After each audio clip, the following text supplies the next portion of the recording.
요건사실이라는 건 여러분이 민법에서 요건에 따라서 효과를 배우잖아요. 어떤 설명 등을 보면. 그러면 이 효과라는 걸 이게 민사소송법에서의 권리란 말이죠. 여러분이 민법에서 물권, 채권 이런 거 배우잖아요. 이 권리는 법률적 개념으로 만든 거거든요. 소유권, 뭐 청구권, 관념으로 만든 거잖아요. 이걸 우리가 볼 수가 없죠. 어떤 소유권의 대상인 여러분의 책, 여러분의 핸드폰, 그건 물체잖아요. 물건이죠. 물건. 그건 민법 총칙에서 여러분 배웠잖아요. 그런데 이 물건에 대한 청구권, 반환 청구권, 예를 들어 매수인이 매도인한테 대금을 치르고 넘겨달라고 하는 청구권, 채권, 그 물건에 대한 점유권, 소유권, 이런 거는 지금 눈으로 보거나 만질 수가 없어요. 그렇죠? 이거는 그냥 관념적인 거예요. 진짜 관념적.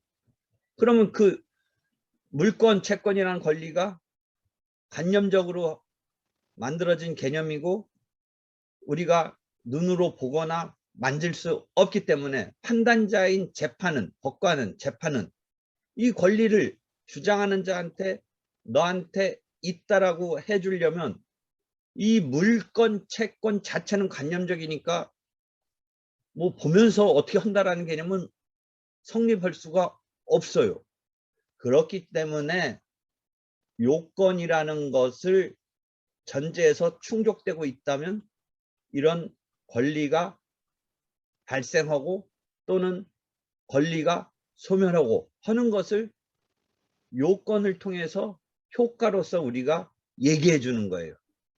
그러니까 여러분이 요건이 충족되면 이런 권리가 있다. 이 권리 자체는 보거나 만지거나 하면서 우리가 확정해 줄 수 있는 그 유체물은 아니고 관념적인 것이니까 그런 것에 대해서 우리가 판단을 하기 위해서는 요건을 통해서 판단을 한다라는 거예요.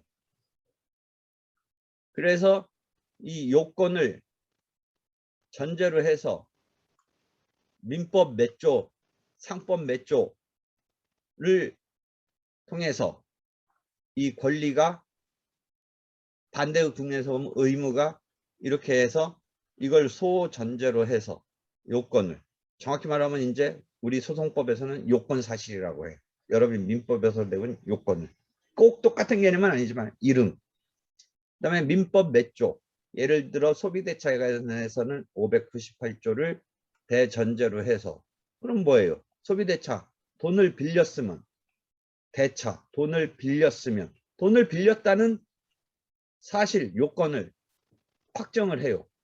여기에 대해서 싸움이 나면 차용증 같은 증거를 이제 제출해 가면서 이걸 확정을 하는 거예요.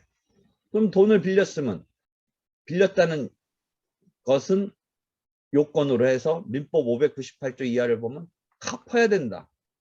갚아야 된다라는 효과가 나와요. 동종, 동질, 동량으로 갚아야 된다. 그런 게 나오는 거예요. 그죠? 그렇게 해서 이게 재판의 구조로서 판단을 법원이 해주는 거예요.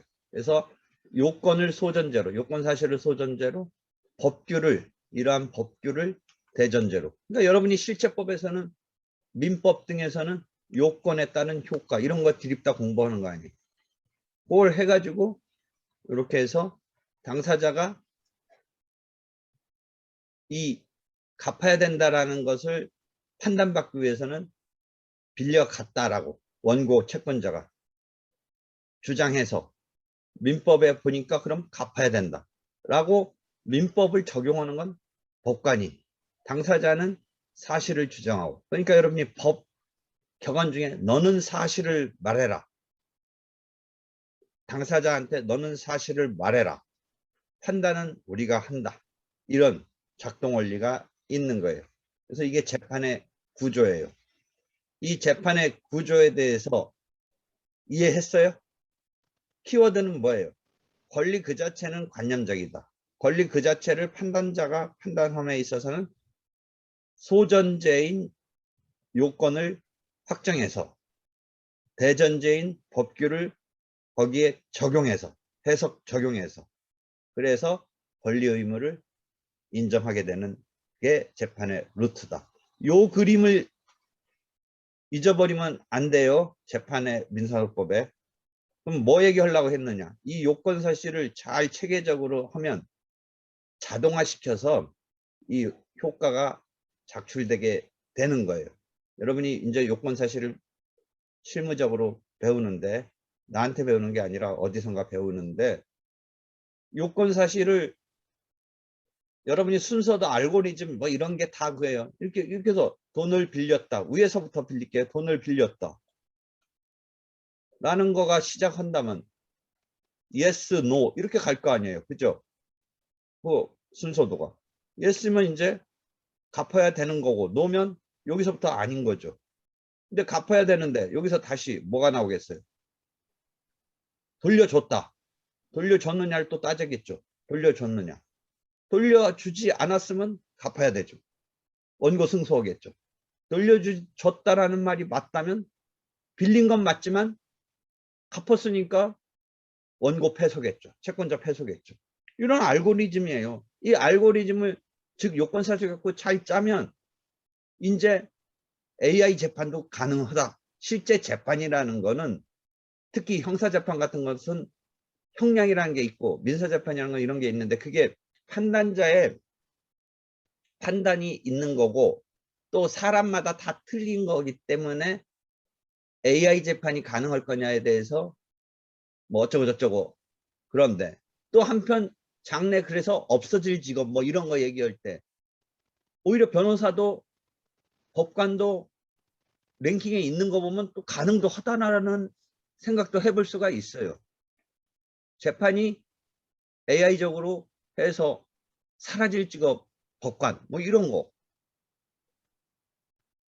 그러니까 이 알고리즘을 요건 사실을 다 체계화해서 모든 가능한 것을 다 담아서 쭉 한번 프로세스 돌려버려서 yes, no 체크하면 나온다는 거죠. 그죠?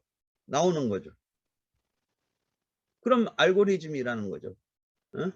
그런 요건 사실을 구상하고 있는데 지금 아직 그 화이트보드만 보여요? 사이트를 보여줄게. 잠깐만. 지금 사이트 보여요?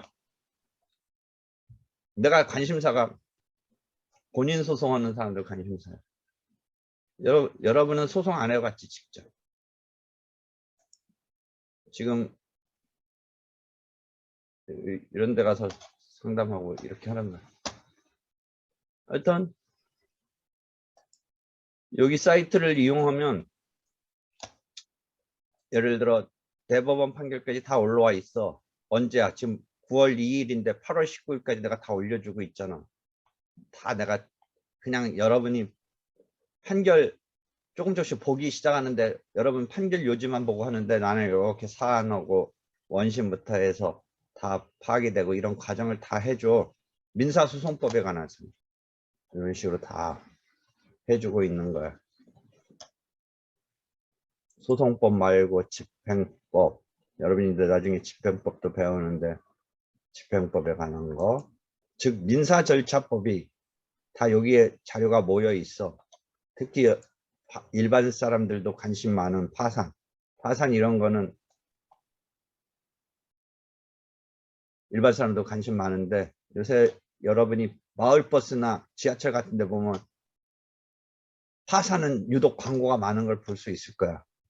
파산, 개인 회생 이런 거 하는 거야. 여기 전자책 있잖아. 여기 봐. 전자책, 분쟁 유형별 요건사실. 이거 있네. 요건사실 책도 있어. 여러분이 그러니까 유형별로 요건사를 만든 거야. 이 알고리즘을 하면 이게 다 안 보여주고 막대기만 보여주는 것 같은데. 어? 여러분이 민법 총칙 배웠지? 그럼 그것을 이런 식으로 해서 이해하면 얼마나 편한데. 민법 563조가 매매는 이런 식으로 일방이 재산권을 상대방에 이전할 것을 약정하고 상대방이 그 대금을 지급할 것을 약정으로서 그 효력이 생긴다. 약정만 하면 효력이 생기는 거야, 이거. 낙선계약이라고 하지. 그래서 뭐 어떻게 되고 있는지. 그 여러분이 요건으로 배웠던 거를 내가 이걸 보면 계약의 성립만 하면 매도인 입장에서는 대금 청구가 할 수 있고 매수인 입장에서는 그 물건 인도하라고 할 수 있지. 그럼 상대방이 민법 108조에서 착오에 의한 계약이다 하면 취소할 수 있지. 그치? 그럼 또 착오에 의한 취소라도 중대한 과실이 있으면 안 되지. 이런 거야. 그러니까 청구 원인으로 공격을 하면 이쪽이 항변으로 방어를 하고 다시 또 재항변하고 다시 또 제재항변하고 뭐 이런 식으로 해서 공방을 펼치는 이런 걸 다 도해를 해준 거야. 요건사실에. 지금 현재 여러분은 사법연수원의 요건사실책을 보는데 그것이 너무 딱딱해. 그래서 내가 이렇게 막 책으로 만들어 주는 거야. 쭉 이렇게. 다시 됐지? 그런 식으로 거기에 쭉 설명을 하고 있는 거야. 지금은 다시 얼굴 나오는 화면이죠. 막 이야기가 잡담해서 다시 또 뭔가 수업 내용 같은 얘기도 막 들어가고 원래 이래요.